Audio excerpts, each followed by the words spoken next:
Because ಮದುವೆ ಆಗಿದೆ ಅನ್ನೋದು ಗೊತ್ತು. ಇಷ್ಟಾದ್ರೂ ಕೂಡ ಅವ್ರ ಐಡೆಂಟಿಟಿ ತನಗೆ ಬೇಕು ಅಂತ ಹೇಳಿದ್ರೆ ಈ ಹಾದಿನೇ ಆಯ್ಕೆ ಅಂತ ಮಾಡ್ಕೊಂಡಿದ್ರಂತೆ. ಚಾಟಿಂಗ್ ಮೂಲಕ ಸ್ನೇಹ ಹಾಗೂ ಪ್ರೀತಿಯನ್ನ ಪವಿತ್ರ ಗೌಡ ಗಿಟ್ಟಿಸಿಕೊಂಡಿದ್ರು. ಪರಿಚಯವಾದ 4 ವರ್ಷಕ್ಕೆ ಪವಿತ್ರ ಗೌಡಗೆ ಮನೆಯನ್ನ ದರ್ಶನ್ ಗಿಫ್ಟ್ ಮಾಡಿರ್ತಾರೆ. ಅದು ಕೂಡ ನೋಡಿ, 1.75 ಕೋಟಿ ಮೌಲ್ಯದ ಮನೆಯನ್ನ ಖರೀದಿಸಿ ಪವಿತ್ರಗೋಸ್ಕರ ದರ್ಶನ್ ಕೊಟ್ಟಿರ್ತಾರೆ ಗಿಫ್ಟ್. ಜಸ್ಟ್ ಪರಿಚಯ ಆದ 4 ವರ್ಷಗಳಲ್ಲಿ ಮನೆ ಕೆಲಸದವನಾಗಿ ಪವನ್ ಅನ್ನ ಕೂಡ ದರ್ಶನ್ ನಿಯೋಜನೆ ಮಾಡಿರ್ತಾನೆ. ಈ ಪವನ್ ಅನ್ನೋನು ದರ್ಶನ್ ಮನೇಲೂ ಕೆಲಸ ಮಾಡ್ಕೊಂಡಿರ್ತಾನೆ, ಪವಿತ್ರ ಗೌಡ ಮನೇಲೂ ಕೆಲಸ ಮಾಡ್ಕೊಂಡಿರ್ತಾನೆ. ಈ ಪ್ರಕರಣದ A3 ಪ್ರತಿ ತಿಂಗಳ ಸಂಬಳ ಕೂಡ ದರ್ಶನ್ನೇ ಪವನ್ಗೆ ನೀಡ್ತಾ ಇದ್ರು ಅನ್ನೋ ವಿಚಾರ ಕೂಡ ಬೆಳಕಿಗೆ ಬರ್ತಾ ಇದೆ.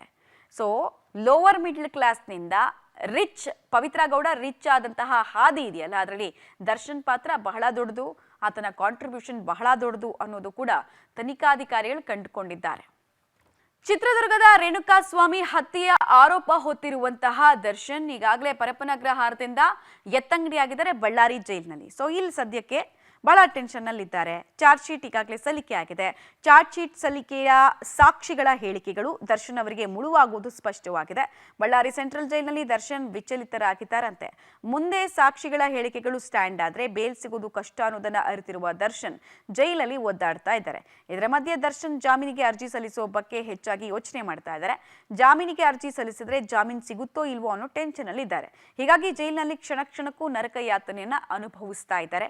ಕೊಲೆ ಕೇಸ್ಗೆ ಸಂಬಂಧಪಟ್ಟಂತೆ ತಮ್ಮ ವಿರುದ್ಧ ನಿಂತಿರುವ ಸಾಕ್ಷಿಗಳು ಪ್ರಬಲವಾಗ್ಬಿಟ್ರೆ ತಮ್ಮ ಭವಿಷ್ಯಕ್ಕೆ ಶಾಶ್ವತ ಕತ್ತಲು ಕವಿದು ಬಿಡುತ್ತೆ. ಈಗಾಗಲೇ ಕತ್ತಲಿದೆ, ಅದು ಶಾಶ್ವತವಾಗಿ ಗ್ರಹಣ ಹಿಡಿದಂತಾಗ್ಬಿಡುತ್ತಲ್ಲ, ಹೆಂಗೆ ಏನ್ ಕತೆ, ಹೆಂಗೆ ಆಚೆ ಬರೋದು ಇದರಿಂದ ಅಂತ ಈಗ ಯೋಚನೆ ಮಾಡ್ತಾ ಇದ್ದಾರೆ. ಟ್ರೈನ್ ಹೋದ್ಮೇಲೆ ಟಿಕೆಟ್ ತಗೊಂಡಂತಹ ಸ್ಥಿತಿಯಲ್ಲಿ ಸದ್ಯಕ್ಕೆ ದರ್ಶನ್ ಇರೋದು ಗೊತ್ತಾಗ್ತಾ ಇದೆ.